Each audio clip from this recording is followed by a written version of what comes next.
caffè con l'esperto è offerto da urbanflat.com e Uno Magazine.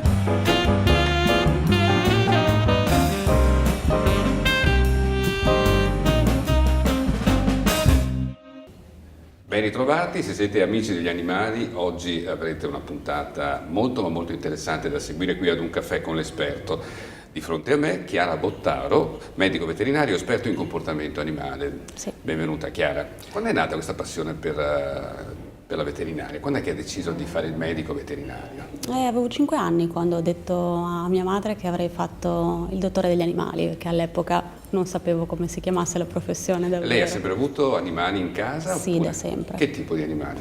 Avevo cominciato ad adottare praticamente ogni cosa fino a che a un certo punto... Questo è tipico un po' dei bambini che hanno la passione, che si portano a casa di tutto, dai ranocchi a qualcosa di più complesso. Allora, lei è esperta in comportamento animale e noi sappiamo che uno dei problemi principali nelle nostre famiglie, che ormai sono diventate allargate al genere animale, quasi tutti hanno un cane, un gatto, ma come ci dirà adesso tra poco la dottoressa Bottaro, si allarga, no, un po' questa passione delle persone per l'animale, per tenere appunto gli animali, e spesso si allarga anche la forbice degli errori che noi commettiamo. Ci dica il più macroscopico errore che commette il potenziale possessore di animale domestico. Allora, ne vedo tanti purtroppo in realtà. Secondo me il più grande e il più subdolo in realtà è quello di umanizzarli. Sono animali e come tali devono essere considerati, anche perché comunque considerare un cane un figlio è togliergli una parte importantissima di quello che è la loro caratteristica. Quindi una delle parti fondamentali è proprio quello di considerarli cani, gatti, conigli, criceti e quant'altro e trattarli e gestirli come fossero degli esseri umani. E uno degli errori tipici, mi pare di aver colto anche chiacchierando con dei suoi colleghi in precedenza, è l'abbraccio, no? Che per noi è un gesto di affetto estremo, invece per un cane che cosa rappresenta l'abbraccio? Dipende, i cani sono estremamente intelligenti, molto spesso alcuni addirittura imparano. Si adattano, dice. Per forza, a volte sì, per se disperazione. Ti piace, abbracciami, esatto, no, per disperazione, però generalmente il toccare una parte socialmente importante come quella della schiena, il collo per un cane non è particolarmente gradito. Lo diventa nel momento in cui, magari non gradito ma accettato, nel momento in cui c'è un rapporto di familiarità stretta con la persona che lo effettua. Sconsiglio caldamente di andare in giro per strada e abbracciare i cani, ecco, questa è una cosa che non farei. Il gatto invece che rapporto ha con l'abbraccio? O con la manipolazione? Ecco, dipende da soggetto a soggetto. Come i cani in realtà, come tutti gli animali, hanno zone cosiddette calde e fredde, di conseguenza zone in cui preferiscono essere toccati e zone in cui è assolutamente, tassativamente vietato toccare. Tipicamente la testa di un cane non è una zona particolarmente gradevole, soprattutto, ribadisco, se la persona è un estraneo. Per un gatto magari può diventare qualcosa di più... Quindi la classica carezza sulla testa di un cane che noi erroneamente pensiamo possa essere gradita, perché ricordo un po' la leccata che dà la madre al cucciolo, forse. La mamma non lecca sopra la testa, lecca la zona delle labbra. La zona delle labbra. Esattamente. Cosa pensa di queste... Dei proprietari di cani che hanno questo rapporto proprio così talmente affettuoso, che si fanno leccare in faccia dal cane, eccetera? Diciamo che lì dipende un pochino da quella che è l'abitudine, quello che piace alle persone. Io da medico veterinario, al di là dell'aspetto comportamentale, magari proprio leccata in piena bocca la eviterei onestamente. Comunque sono animali che in natura leccano le feci e l'urina dei propri simili, quindi Quindi ricordatevi insomma che cosa può aver leccato un attimo prima, tanto per essere chiari. Esattamente.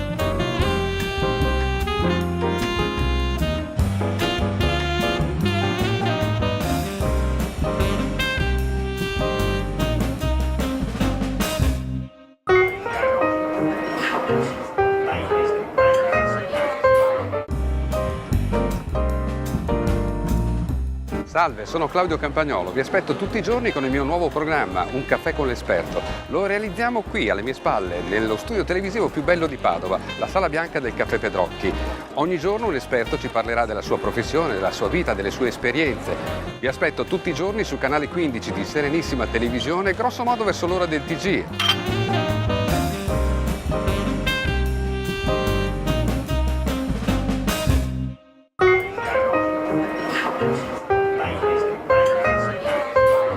tornando, ecco, parliamo appunto del rapporto con cane e gatto. Io devo aver letto da qualche parte che ci sono addirittura ben 9 razze canine che hanno un ottimo rapporto con il gatto, non sono assolutamente in competizione, anzi, tra queste anche l'insospettabile pastore tedesco. Lei mi conferma questo?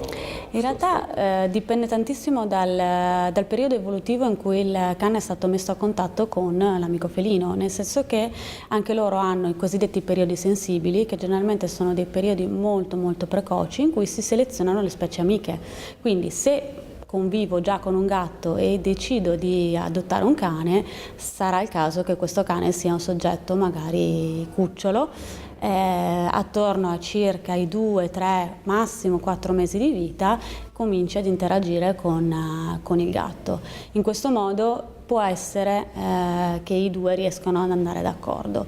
Un soggetto adulto che non ha mai visto un gatto in vita sua, soprattutto magari appartenente a determinati tipi di razze, faccio un esempio, una razza da caccia, avrà grosse difficoltà a interagire magari con un altro animale. Quindi se ho capito bene, decidete di avere un cane e un gatto in casa, fateli incontrare da cuccioli, in buona sostanza.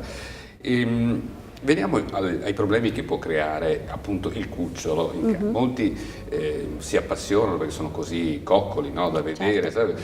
Li portano a casa e poi scoprono che il cucciolo fa la pipì e i propri bisogni certo. dove capita, no? Certo. E lì apriti cielo. Esatto. Che consigli possiamo dare, dottoressa Bottaro? Allora, io il primo consiglio che do a tutti i miei clienti è uno, ed è fondamentale, la pazienza. Per gli esseri umani di solito teniamo il pannolino un anno e mezzo, perché dobbiamo chiedere a un cucciolo di tenersi pulito dal 60 giorni circa all'età dell'adozione? È assolutamente impossibile e soprattutto non fisiologico. Il cucciolo non ha il controllo degli sfinteri, di conseguenza non può tenersi pulito. Dovrà essere il proprietario molto accorto a cominciare pian piano a insegnare al cane a sporcare fuori. Come si insegna al cane a sporcare all'esterno? Innanzitutto non lasciandolo 8 ore a casa da solo. Primo consiglio ovviamente. Secondo, portandolo di frequente fuori nell'ambiente esterno, nel momento in cui sporca all'esterno, gratificandolo notevolmente. Senta, e invece come la mettiamo con questi cani che lei citava poco fa, non devono essere lasciati 8 ore da soli, perché purtroppo i ritmi lavorativi di chi lavora, per fortuna, insomma, esatto. Spesso fa sì che le persone stiano lontane da casa. Come si fa a fare in modo che il cane non soffra di solitudine? Non possiamo dirgli leggiti un libro perché... No. E allora cosa si fa? Allora, il mio consiglio principale è quello di dedicare il giusto tempo prima e dopo. Se so che dovrò stare fuori casa per 8 ore, magari prima di uscire un'oretta di passeggiata la dedico. Che sia un'oretta di passeggiata, una bella attività da fare col mio cane, che però sia per il mio cane. Quindi non vado al parco, lo lascio libero, nel frattempo sto al telefono, altrimenti questo non è un'attività gratificante. E oltre a questo, dandogli anche magari qualcosa da fare. Nel caso in cui le ore siano davvero tante e ci sono persone che escono la mattina alle 7 e rientrano la sera alle 8, ci sono delle belle figure professionali come i dog sitter, ad esempio. È vero, si possono avvalersi a queste figure professionali. Senta, ma il cane che rimane da solo a casa e che insomma comincia a ululare, a abbaiare, voi li chiamate percorsi riabilitativi? Sì. Ecco, che cosa fate durante questi percorsi riabilitativi? Allora, la prima cosa da fare è fare una diagnosi, quindi capire se questo cane ha un disturbo dell'attaccamento. Ci sono cani che molto spesso vengono fraintesi, tipicamente il cane che fa esplodere il divano in 2 ore di solitudine. Molto spesso i clienti arrivano da me dicendomi: il cane mi fa i dispetti quando esco di casa. La prima cosa da fare è spiegare a queste persone che questi non sono dispetti, il cane non fa i dispetti, ha delle manifestazioni di disagio gravissime. Di conseguenza va accolto il disagio del cane, capito, e si deve cominciare a lavorare in modo tale che il cane sia autosufficiente, cioè che riesca a capire che è in grado di vivere anche inizialmente dai 10 minuti, ma poi a 1 ora, 4, 5 ore, magari anche da solo.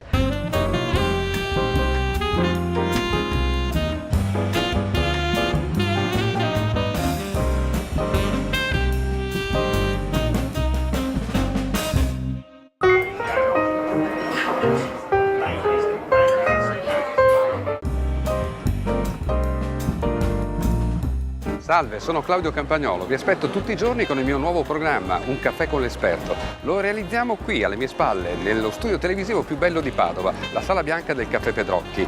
Ogni giorno un esperto ci parlerà della sua professione, della sua vita, delle sue esperienze. Vi aspetto tutti i giorni sul canale 15 di Serenissima Televisione, grosso modo verso l'ora del TG.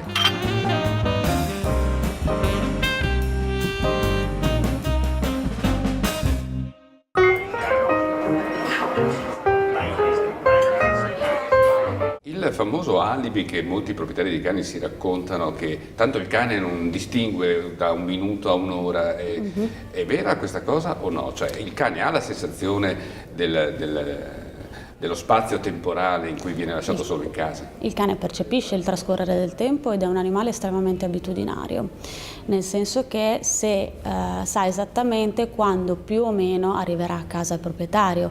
Ci sono alcune persone che mi riferiscono, ma si vedono anche video interessanti, che 10 minuti prima dell'arrivo a casa del proprietario il cane è davanti alla porta e non c'è stato nessun segno, nessun rumore, lo sanno, il trascorrere del tempo lo percepiscono bene. Quindi è solo questo, secondo lei, che fa sì che il cane abbia questo tipo di manifestazioni, cioè appunto si prepara già a rientro a casa del padrone, perché a volte parli di cogliere che lui riesce a sentire proprio il padrone che sta tornando. Sì, secondo me sono delle percezioni che a noi completamente sfuggono, non possiamo neanche comprendere, a cominciare da un apparato che a noi praticamente ormai manca del tutto, che è quello dell'olfatto.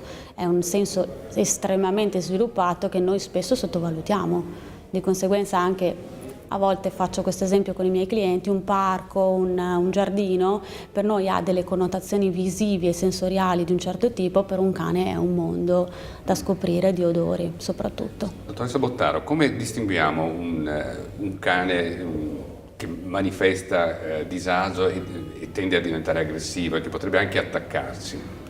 È una domanda non semplice, nel senso che ci sono razze più comunicative che tipicamente manifestano dei segnali pre-morso importanti e molto evidenti, ad esempio dei ringhi prolungati, delle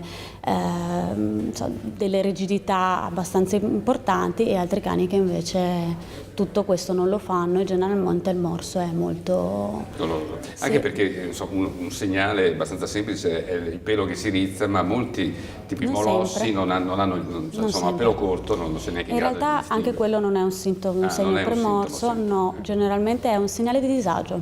Ci sono cani che orripilano, così si chiama il sollevarsi del pelo, in situazioni di grosso disagio emotivo. Ho letto pochi giorni fa che una situazione appunto di un cane che aveva aggredito delle persone è stata risolta da una sua collega spruzzando addosso dell'acqua. Quindi consigliava a questa sua collega, se si va in giro con i cani, si fanno degli incontri al parco, cani che si azzuffano eccetera, di non intervenire perché altrimenti si rimediano dei morsi, ma di usare l'acqua. È una tecnica che può essere utilizzata oppure? È una tecnica, è una delle tante, ci possono essere altre soluzioni, ad esempio quello di fare un rumore molto forte per distrarre il cane. Lo scopo è quello di distrarlo un secondo dal morso, da quello che sta facendo fondamentalmente, avere il tempo di poter intervenire. Io quello che consiglio è, come diceva giustamente lei, non metterci mai in mezzo le mani, perché i morsi cosiddetti rediretti sono veramente morsi gravi e importanti e si rischia di farsi molto male, oltre al fatto che se è un morso tra cani, molto spesso, questo a patto che i cani siano normocomportamentali, sono delle belle zuffe ma senza tanti danni il più delle volte. Ovvio che se all'interno di questa zuffa c'è un cane che di normocomportamentale non ha nulla, qualche danno si può avere. Bene, grazie alla dottoressa Chiara Bottaro, medico veterinario esperto in comportamento animale. Grazie, e mi auguro di averla presto qui ad Un caffè con l'esperto. Ben volentieri, grazie mille a voi.